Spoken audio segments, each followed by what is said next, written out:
Assalamualaikum warahmatullahi wabarakatuh.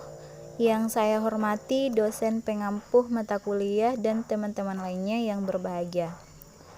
Pertama-tama, marilah kita panjatkan puji syukur kehadirat Allah Subhanahu wa taala karena telah memberikan rahmat, kesehatan dan keselamatan sehingga kita dapat membacakan materi hasil diskusi hari ini.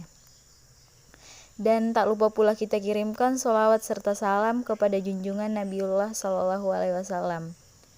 Nah, adapun topik yang akan kami bahas adalah sosial linguistik, language, dan culture.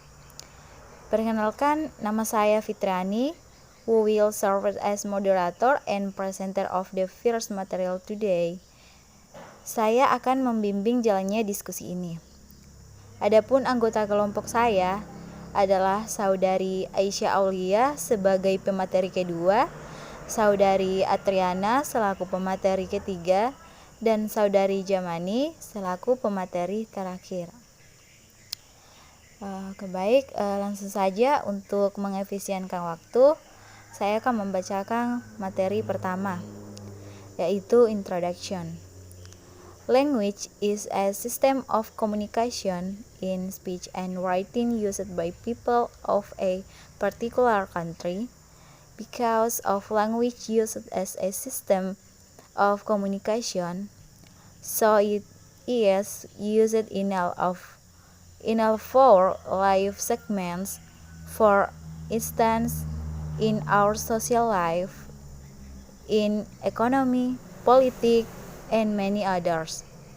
The relations between language and the society in our social life become the nature of the study of social linguistics. Language is really closely related with culture. The term of culture is not only used to conquer about name, kinds of earth, but it intended to be used in the sense of whatever a person must know in order to function in a particular society. The culture itself also influenced by the development of science and technology. So in this equation, the writing would you like to make an analysis about kinship, color terminology, prototype theory, file taxonomy, table, and epsem, in which ways the people in their own society and culture express. Next, kinship. Workday 2229 states that kinship systems are a universal feature of language.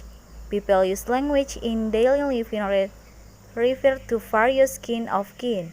Example, a child living away from his parents and living with his uncle, he will call his uncle as father.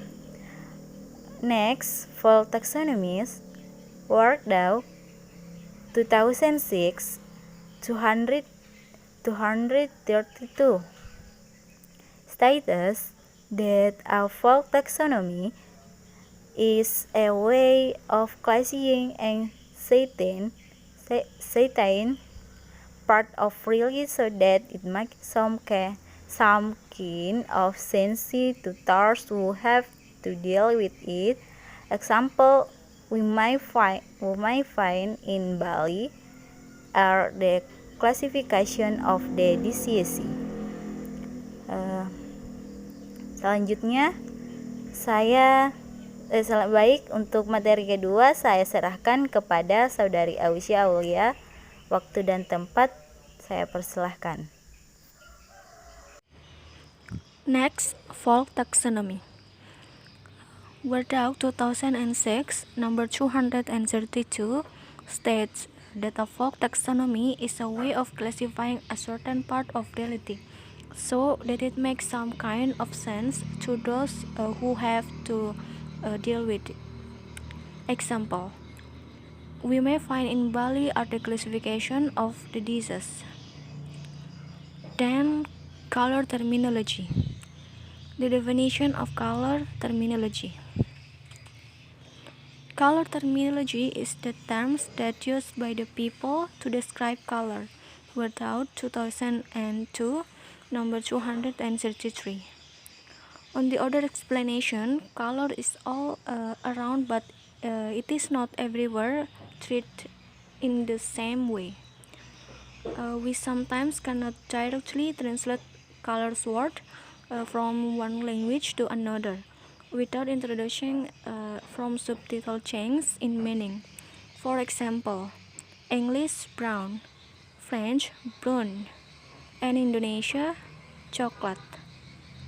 That means every place around the world has its own term for describing color, whether it has some similarities or not. And then the relationship between language and culture in color terminology. An attempt has been made to relate the extent of color terminology in specific language with the level of cultural and technical complexity of those societies in which the languages are spoken. There is some reason to believe that communities that show little technological development employ diverse color terms. For example, the jewel of New Guinea have words corresponding to dark and light alone. On the other hand, technologically advanced societies have terms corresponding to all 11 mentioned above. For example, the thief of Nigeria has 3 terms. The Garo of Assam and the Hanuno of the Philippines have 4, and the Burmese has 7. 2. Prototype theory. The definition of prototype theory. Prototype theory is a mode of graded categorization in cognitive science, where some members of a category are more central than others. For example, when asked to give an example of the concept furniture, chair is more frequently cited than, say, computer desk. The relationship between language and culture in prototypes. According to Hanson, prototypes theory may even be applied to the social situation in which speech is source. He suggests that when we hear a new linguistic item, we associate with it that typically seems to use it and what, apparently, is the typical occasion of its use. Again, we need very few instances, even possibly just a single one, to be able to do this. Of course, if the particular instance is atypical and we fail to recognize this tag, we could be in for some discomfort at a later time when we treat it as typical.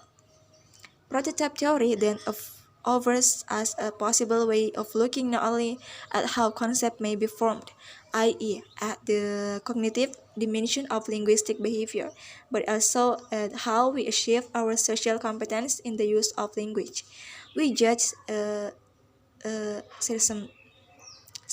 circumstance as being typically this or typically that and we place people in the same way. When then tailor our language to fit, making it appropriate to the situation on the participants as we view this. 3. Taboo. The definition of taboo. Taboo is the prohibition or avoidance in any society of behavior beliefs to be harmful to its member in that it would cause them anxiety, embarrassment, or shame. Ronald Ruthout, 2002. On the other words, taboo is a prohibition or rejection of some types of behavior or language because they are considered socially unacceptable. The categorizations of taboo. Euphemisms are motivated by different taboos in society. Every culture has its own topics that are forbidden and should not be talked about directly. For example, the 3 categorizations of taboo. Number 1. Taboo of fear. Taboo of fear referred to the supernatural things. For example, religions. Number 2, taboo of delicacy. People also try to avoid direct reference to topics they find unpleasant. There are some subjects that included into the taboo of delicacy such as death and war. Number 3, taboo of propriety. The three most common areas in this category are sex, certain body parts, and excretions. People find it difficult to talk about going to the toilet and have invented numerous ways of avoiding direct reference to the topic. The next material is euphemism is words allowed to talk about unpleasant things and disguise or neutralize the unpleasantness. For example, a subject of sickness, death, and dying, unemployment, and criminality. The next material, the relation between taboo and euphemism. When unpleasant elements of response attach themselves strongly to the words they use, they tend to substitute another word which is free of these negative associations. So, there in some place the euphemism should be applied in all of the taboo subjects. So, the explanation of the material from me, I return it to the moderator. Thank you. Oke, baik.